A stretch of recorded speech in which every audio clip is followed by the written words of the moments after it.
Hello and welcome to yet another video, and in this video it is something different because in this video I'll be talking about how I generally take time-lapse as well as the equipment I mainly use for my time-lapse photography or videography, depending on how you look at it. It's actually both ways. So without further ado, let's get into the video.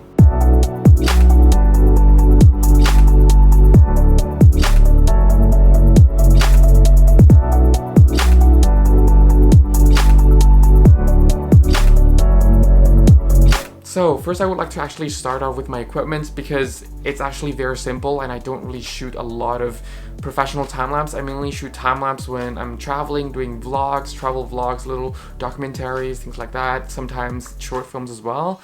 And in professional work, it only really plays a role for like maximum 5% of what I really do professionally, so time-lapse is not really that serious for me, so the gear that I invested in isn't really that much, but it's still money. Anyway, so let's get into the gear. The first thing I have is this gimbal. It's the Ronin SE gimbal. I regret with every bit of my heart in getting this gimbal. It's just that I was using the Julian gimbal, the really simple one, before getting this one, and I heard a lot of reviews about this, and most of the reviews were great. I think there was only one review at the time when I was buying this that was bad, but not too bad. There were still some more advantages on this crane or this gimbal than many other gimbal.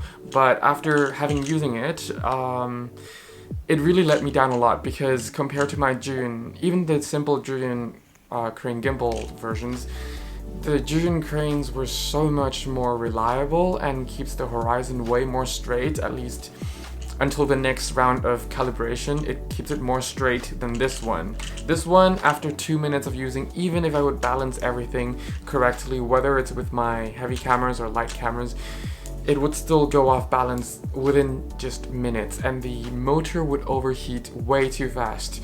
And this is really crucial if you're working in like tropical countries. Like I took this one to Thailand and some other tropical countries, and the motor would overheat maybe after 2 or 3 rounds of time-lapse, and these are short time-lapse. I'm talking about anywhere between 10 to 20 minutes of just setting the camera there, and the cameras aren't even heavy. For example, this X-T20 is not heavy because a lot of people that I know would put an EOS R on here, so yeah, there's that.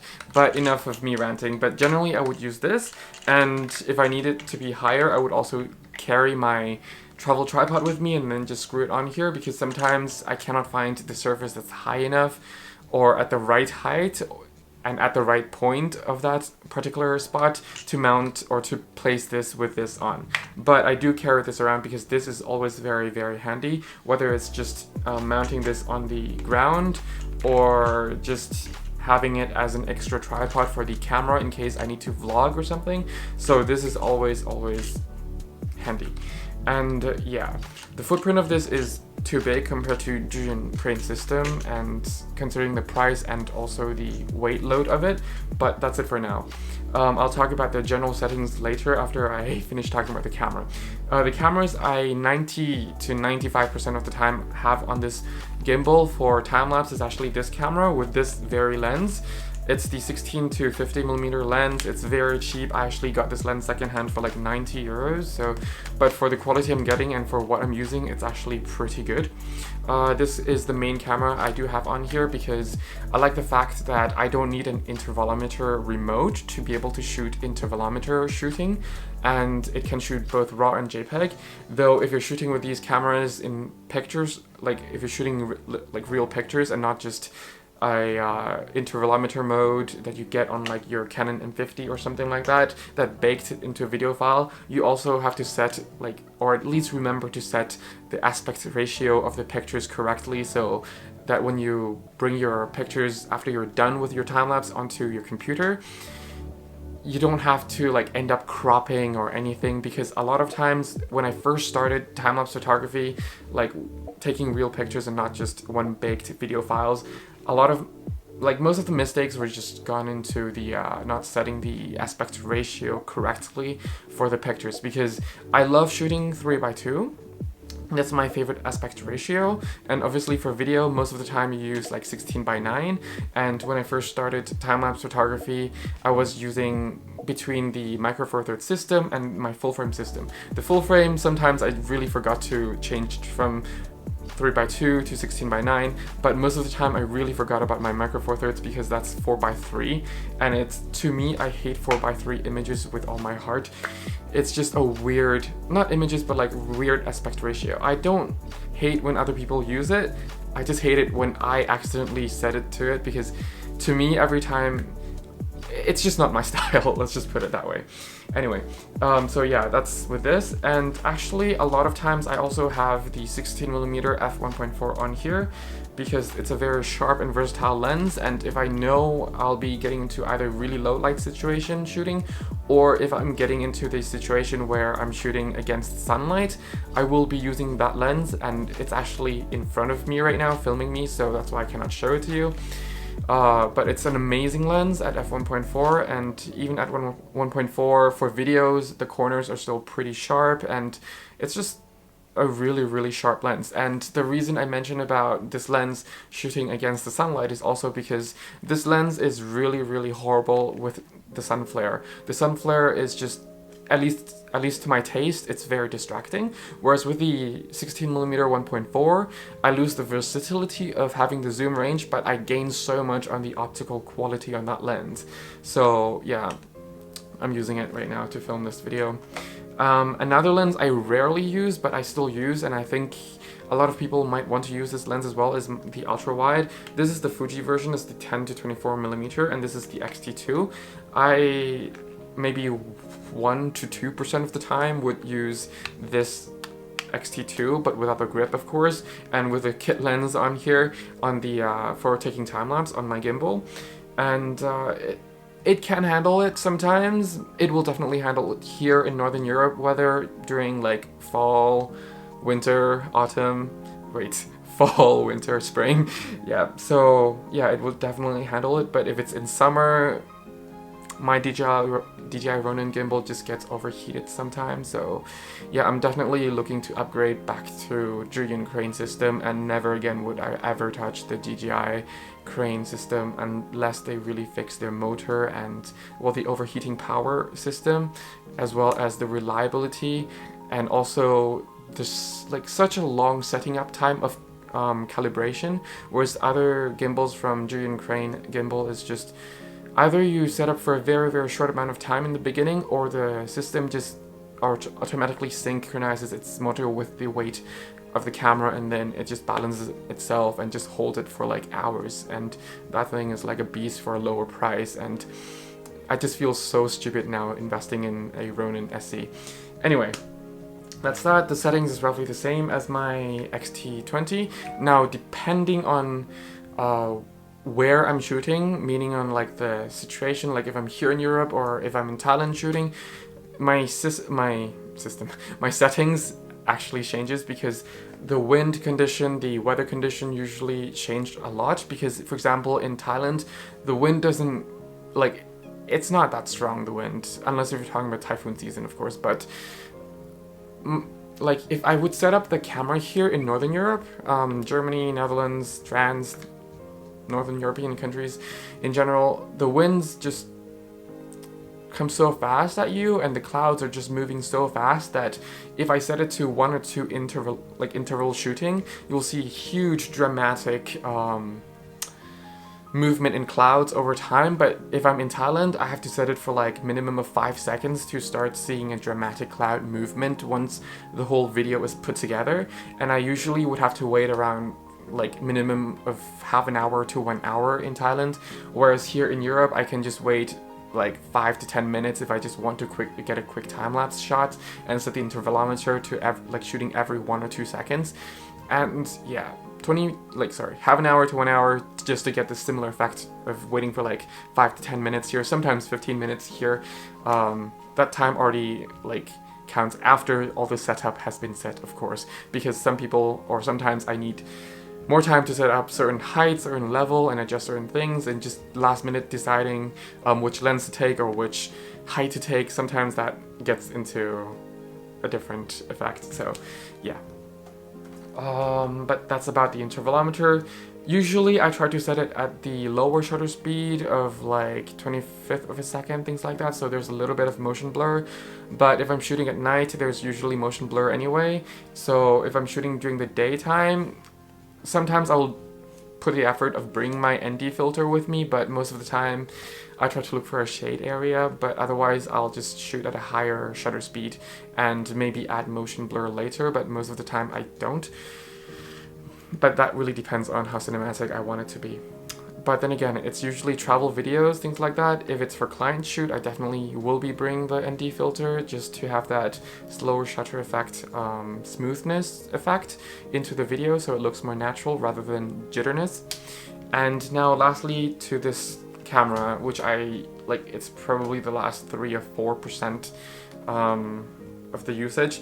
This is the EOS M50, so there are 2 ways I usually do it, and I showed it to you, well, if you're subscribed to my channel for a while, then you probably remember the EOS M10 video. I had a time-lapse as well, and that camera doesn't even have the built-in intervalometer, but what it does, just like this camera has, is the Wi-Fi features. So there is an application, I only know for iOS, I don't know for Android, which is the Gimbal app, which I wirelessly connect the phone to the camera, and then from there I can control the intervalometer, ISO speed, shutter speed, aperture speed, things like that. And sometimes you have to pay for that intervalometer feature, but sometimes you don't. So check your region of the world and also the time of the year as well. Sometimes you have to pay, sometimes not. But yeah, I would also use that. But if I'm just doing a simple travel video where I need like either reference shot or the color, the scene is already really nicely exposed and everything, and I wouldn't really want to change, and also Canon has a really good color science anyway, I still prefer Canon color science over Fuji, despite having Fuji here and 2 other Fuji I mentioned and some more Fuji on my shelf, but my main system is still Canon. I find that color science easier to work with. I like Fuji color science, but if I want to do post-processing, I just don't find some colors responding how I imagine it to respond when I add certain color tone or temperature to it. So it would add extra workflow hours for me. Does it take great pictures? Yes, it does. But back to the main topic. So either I use that app to shoot my intervalometer shooting, or use the built-in intervalometer, which it will bake into a video file already. Again, that it's great for if I'm just going to be uploading that time-lapse for Instagram, other social media account, as a reference shot, or I know that that particular time-lapse is already nicely filmed, nicely exposed, I love the colors, maybe I just do minor tweaks that it allows, like the detail in the files allows those details to be recovered or tweaked. So yeah, those minor things. But it's still very, very versatile, and of course this package is a very versatile package. It's the 11 to 22 millimeter. I either have the 11 to 22 millimeter on this camera because of the compactness, or I have the, I believe it's the 15 to 45. Don't quote me on this because I never remember the M lens focal length numbers, because I don't work a lot with the M system professionally, but it's a great camera to always have, well, system to always have as a backup, because I usually bring like a couple of M cameras and their lenses, and it just doesn't really occupy that much of my space at all. It can just live at the corner of the bag without me knowing that it's there. So yeah, that's it. And yeah, I think I also shared about my shutter speed and also my aperture. My aperture, if I'm really forced to go down, especially at night for the camera to be able to see, then yes, I will go down, but otherwise I try to keep it as much as like my photography settings as possible in terms of aperture, which is like, usually I'm shooting like cityscape, landscape, or documentary, things like this, where I need a lot of depth of field. So I usually shoot at around f9 anyway, f8, f9, sometimes f11 to f14, depending on lenses, because some lenses, like the kit lens from Fuji, would start to show diffraction after f11. already on video, I find, and I usually shoot in 4K video anyway. Oh, and talking about shooting 4K in video, I do realize if you're shooting time-lapse with the M50 on the built-in intervalometer, the 4K does crop in a little bit. Now, this can be an advantage to some and disadvantage to many, depending on how you shoot. To me, it is an advantage as well, but if I don't want the crop, again, there's a reason why I have this lens mounted on, is that it's already ultra wide and I can just apply the 4K crop because it crops in for 4K time-lapse anyway. Then I still will get a really sharp and wide enough images that I would need, because it's really rare to use ultra wide for me when shooting time-lapse. I love using ultra wide angle lenses, but for time-lapse I find that if it's going to be panning from left to right, top to bottom, diagonally, things like that, then I don't need an ultra wide lens because it's going to cover the range anyway, and it's going to go somewhat wide anyway, so usually I'm satisfied with the standard focal length anyway. And the 11 to 22, I believe, yeah, and also the 15 to 45 millimeter from the M mount is also sharp enough, or actually more than sharp enough for 4K time-lapse anyway. And shooting in individual images, I can actually get rid of the color fringing, chromatic aberration, vignetting very, very easily. Now, I usually shoot in JPEG though, simply because I find that for a lot of my time-lapse, JPEG files are really, really strong enough for and robust enough for just do some color grading, because I usually apply simple colors that I like, color tones or film simulation if you're from the Fuji side, onto the actual images anyway, so JPEG is easy for me to work with. But if I do shoot RAW, which most of the time for like professional work I do shoot RAW, then I will shoot RAW, but it's just that it's going to draw a lot of processing power from my computer, and usually I edit from an external hard drive, because if I do shoot time-lapse it's going to be huge files, and it's just that it's too much for my computer to take internally memory-wise, because I have other projects saved there as well.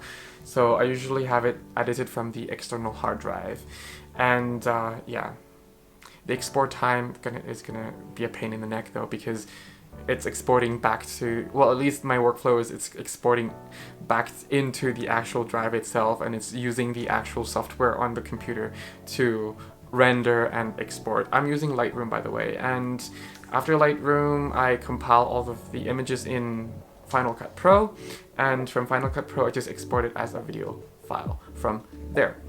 Sorry, my camera actually just ran out of battery. Before filming it was still on 2 bars, but I don't know how it actually ran down that fast. I'm using the X-T3, by the way, so should have seen that coming. Anyway, so I think I was saying about after I compile everything, I put it to Final Cut Pro. Final Cut Pro, I made it into a time-lapse and then just export it as a video from there, and yeah. But that's pretty much it about my workflow. If you need a free photography guidebook, it's on my website. It's absolutely for free to download. You don't need to send me your email address. I will not bombard you with any newsletter or whatever. It's absolutely for free, but it's also absolutely for beginners as well. If you're interested in learning or reading about it, the link will be down in the description below. Oh my god, I cannot really talk anymore. Yeah, that's it. Thank you very much for watching. If you have any question, feel free to leave it down below, and I'll do my best to answer your questions and everything. And yeah, otherwise, stay safe, have fun shooting. Bye.